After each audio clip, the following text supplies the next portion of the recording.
یک سری از سوابق علمی پژوهشی آموزشی رو ما براتون میگیم. مؤسسه عصر دانش مبتکر اولین پارک فناوری مجازی توی آسیا هست که در حال حاضر با کمک سازمان بین‌المللی یونسکو، یعنی دفتر منطقه یونسکو، داره نوشته میشه.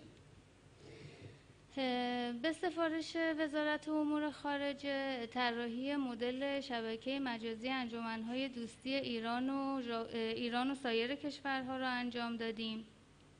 طراحی مدل باشگاه مجازی پزشکان رو، طراحی مدل شبکه مجازی شبکه صدبرند برتر ایران و طراحی سیستم سیمرغ با هدف افزایش تولید و توسعه فروش در صنعت نشر، تحقیق در حوزه شهر الکترونیک و ملزومات علمی و فرهنگی اون، تهیه مقالات علمی برای نشریات داخلی، پژوهش و تحقیقات میدانی در حوزه فرهنگسازی تولید محتوای فارسی در سایت‌های ایرانی، سیاست‌گذاری و تعیین استراتژی در جهت استانداردسازی وضعیت تولید محتوا در پارک فناوری مجازی، تهیه سند مفهومی و اجرایی برای سازمان صدا و سیما جهت تولید و پخش برنامه‌های آموزشی در حوزه فرهنگسازی تولید محتوای فارسی و تحقیق و پژوهش جهت تهیه راهکارهای جدید آموزشی مناسب و کارآمد و متناسب با جامعه ایرانی در حوزه فرهنگسازی تولید محتوا. در بهمن سال 86 ما به کمک شورای شهر تهران و شهرداری تهران همایشی رو برگزار کردیم با عنوان بررسی مفهومی نخستین پارک فناوری مجازی آسیا.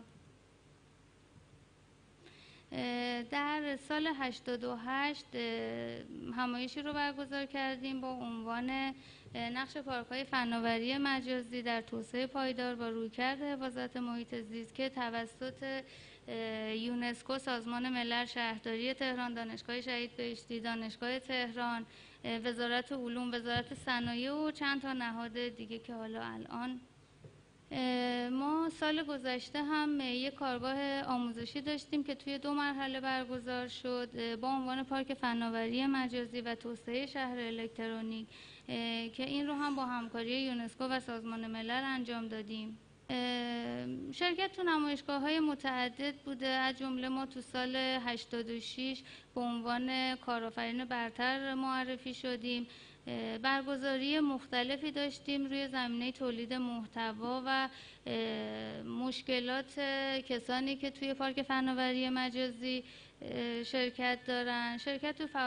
شرکت فعال در همایش‌ها، نمایشگاه‌ها و سمینارهای تخصصی در حوزه فناوری اطلاعات داشتیم. همکاری مشارکت با سازمان میراث فرهنگی در خصوص طراحی راه‌اندازی پورتال جامعه صنایع دستی و گردشگری ایران داشتیم که به صورت چند زبانه نوشته شد.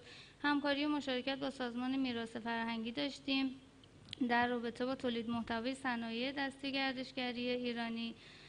اجرای پروژه‌های نرم افزاری که مبتنی بر هوش مصنوعی و بانک‌های اطلاعاتی نسل پنجم بودند. عضویت داشتیم تو کمیته اجرایی جشنواره نوآوری تلاش و اشتغال که توی سال 87 برگزار شد. نشست‌هایی داشتیم در رابطه با بحث تولید محتوا که به صورت بحث تولید محتوا در فضای مجازی